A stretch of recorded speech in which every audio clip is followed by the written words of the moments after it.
10th मैंने don Bosco high school से किया हुआ है। उसके बाद मैंने 11th-12th सीता चिल्ड्रन एकेडमी से किया हुआ है, और फिर मैंने यहाँ पे फखरुद्दीन में बीकॉम किया। उसके बाद जो कि कानपुर यूनिवर्सिटी से पहले एफिलेटेड था, अब मैं एमकॉम कर रही हूँ इस समय, जो कि लखनऊ यूनिवर्सिटी से एफिलेटेड है। ठीक है, और कुछ मैं अचीवमेंट्स के बारे में बताना चाहती हूँ। वो अचीवमेंट्स बस यही है, एक शॉर्ट टर्म में आप समझ लीजिए कि मुझे ये पढ़ने को मिला और मुझे ये भरोसा मिला कि मैं भी कुछ कर सकती हूँ। यही कुछ चीज़ों से सीखा कि हाँ कुछ कर सकते हैं, तो यही मेरी अचीवमेंट्स है। ठीक है, और मेरा गोल है बैंकर बनने का। शॉर्ट टर्म गोल तो बैंकर बनने का है कि उसके बाद कि पेरेंट्स को थोड़ा भरोसा हो जाए, फिर बाहर आईएएस की कोचिंग करने का। ठीक है, चलिए अब मैं अपने टॉपिक की ओर ले चलती हूँ आप लोग को। मेरा टॉपिक लॉन्ग टर्म सोर्सेस है, लेकिन लॉन्ग टर्म सोर्सेज जो होता है वो किसके अंतर्गत आता है? Sources of working capital. तो सोर्सेज ऑफ वर्किंग कैपिटल क्या होता है?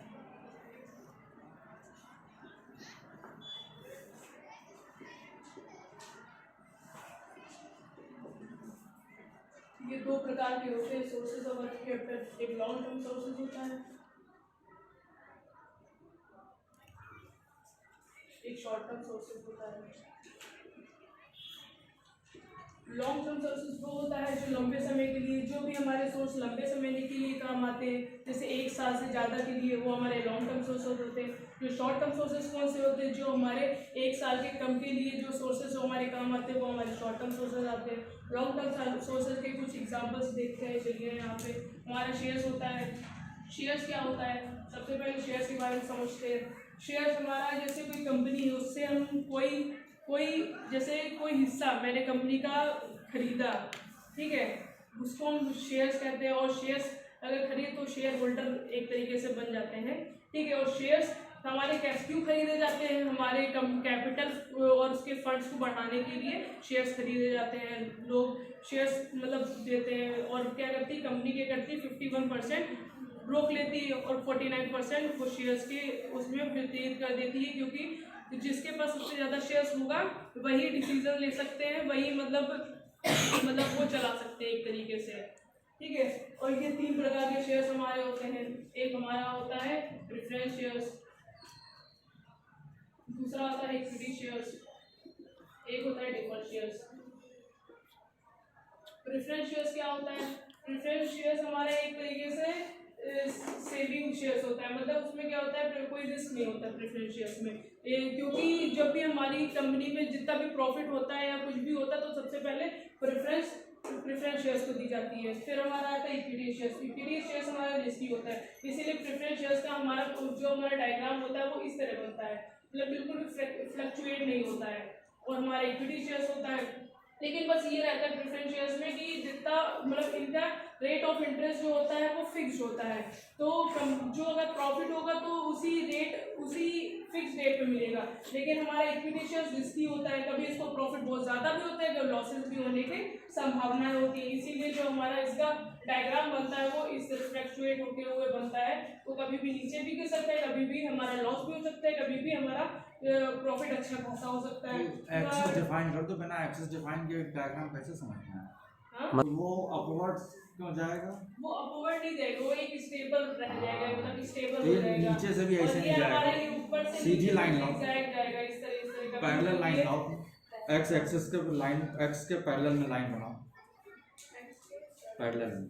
अच्छा, ये ऐसे ऊपर बनाओ पूरा, पूरी लाइन खींच दो। हाँ, ये होगा क्योंकि डिविडेंड तो फिक्स है। हाँ, फिक्स रहता है इसमें। लाइन फ्लैट है। ठीक है, ये हमारा शेयर्स होते हैं। अब इसके बाद हम plugging back of profits. Plugging मतलब क्या होता है? फिर से लगा देना। बैक मतलब जो भी हमारा प्रॉफिट हुआ है, जो भी हमारा प्रॉफिट कैसे भी कमा के हुआ है, वो हम कंपनी पे फिर से लगा दें, उसी को हम कहते हैं plugging back of profit. Flowing back it's flowing not plugging. Flowing back of Yes. ठीक है, हमारा रिजर्व्स होता है। जो हमारा रिजर्व्स होता है वो क्या किया जाता है? जो हमारी फ्यूचर में आने वाली कंटिजेंसी है या फिर लॉसेस होते हैं, कुछ भी मतलब पहले से अनुमान लगा लेते हैं कि कौन से लॉसेस होने वाले हैं। मतलब मुझे नहीं पता रहता है, लेकिन हम लोग कुछ अनुमान लगाते हैं कि ऐसा लॉस हो जाएगा या कोई मुसीबत आ जाएगी जिससे हमको पैसा लगाना पड़ जाएगा, तो वो इसके लिए हम रिजर्व कर लेते हैं कुछ थोड़ा सा कंटीजेंसी वो कंटीजेंसी के लिए, ये हमारा रिजर्व होता है। लॉन्ग टर्म लॉस होता है। लॉन्ग टर्म लॉस क्या होता है, जो लंबे समय के लिए, वही बताया गया था, जो 1 साल से ज़्यादा के लिए लिया जाता है वो हमारे लॉन्ग टर्म लॉस होते हैं। ठीक है, और ये होता है हमारे जो भी हमारी चीज़ें, जो भी हमारे सोर्सेज होते हैं, वो हमारी कंपनी के अगर फ़ायदे के लिए तो वो हमें हमारी एसेट्स कहलाती हैं। ठीक है, लेकिन जितने भी लोन्स आते हैं, चाहे फ़ायदे के लिए चाहे जैसे, वो हमारी लायबिलिटीज़ कहलाती है, और ये सब बैलेंस शीट में आता है। ठीक है, शॉर्ट टर्म सोर्सेज भी कुछ एग्जांपल्स होते हैं, लेकिन इसको मैं पहले एग्जांपल से खत्म कर दूंगी। डिबेंचर भूल गई, डिबेंचर लिखना भूल गई। डिबेंचर्स होता है, हाँ, जो डिबेंचर्स होता है वो हमारे लोन्स होते हैं, जो हम लोन लेते हैं हमारी कंपनी के लिए, वो हमारे डिबेंचर्स कहलाते हैं। लॉन्ग टर्म लोन और डिबेंचर में क्या अंतर है? मुख्य अंतर क्या है दोनों में? हाँ, अब आया? सर ने क्या चाहते वो मुझे इतना ज़्यादा से दोनों मुख्य अंतर बताइए, बताइए आराम से दोनों में अंतर बताइए। ठीक है, तुम्हें आता है, बहुत अच्छी बात है, लेकिन उसको इतनी जल्दबाजी में क्यों बता रही हो? आराम से समय लेके बताओ, नहीं तो ऐसे स्किप कर जाओगे एग्जाम में। नहीं, मैंने इसके बारे में ज़्यादा थोड़ी पढ़ा नहीं था, इसीलिए मैंने यहाँ पे लिखा नहीं, लेकिन इसीलिए आपने हमने- नाम लिख लिया तो मैंने यहाँ पे लिख दिया, इसलिए थोड़ा बहुत समझा दिया। गुमराह कर रही हैं आप। हाँ? आपको लग रहा हम नहीं पढ़ के आए हैं, हमें तो पढ़ा है। तो आप, मैंने जितना पढ़ा था मैंने वो ठीक, चलो आगे बढ़ते हैं। ईमानदारी से एक्सेप्ट किया था। Okay okay Vaishali, move on. ये हमारा ट्रेड, इसके अंदर शॉर्ट टर्म सोर्सेज आते हैं, वही जो हमारे 1 साल के लिए जो सोर्सेज यूज करे जाते हैं वो हमारे शॉर्ट टर्म, जैसे ट्रेड क्रेडिट हो गया, पेबल्स हो गए हमारे, ठीक है, और हमारे बैंक ओवरड्राफ्ट हो गया, और कुछ इसी तरह के एग्जांपल्स होते हैं। पेबल्स को जरा एक्सप्लेन करिए, पेबल्स।